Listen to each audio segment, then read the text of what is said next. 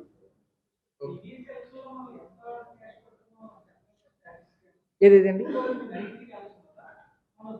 లేదు, ఇప్పుడు వేరేమి అందుకే చెప్తున్నాను. ఓన్లీ MCC కోడ్ మీ హెల్ప్ కావాలి కాబట్టి MCC కోడ్ కోసమే. యాక్చువల్లీ అప్పుడు కూడా నేను బందోబస్తు వెళ్ళిపోయాను ఆ రోజు, లేకపోతే ఆ రోజు మేడంతో పాటు అటెండ్ చేసేవాడు. ఆ రోజు లేదు కాబట్టి నాకు 1 or 2 days టైం పడింది యాక్చువల్లీ. సో మీ హెల్ప్ నాకు ఖచ్చితంగా కావాలి. అన్ని పేపర్స్లో కూడా ఇది మీరు పెట్టారంటే మనకి కొంత ట్రాన్స్పారెంట్ ఎలక్షన్స్ జరగడానికి మీ హెల్ప్ చేసినట్టు ఉంటాయి. ఈ వార్తలు ఇంతటితో సమాప్తం. నమస్కారం.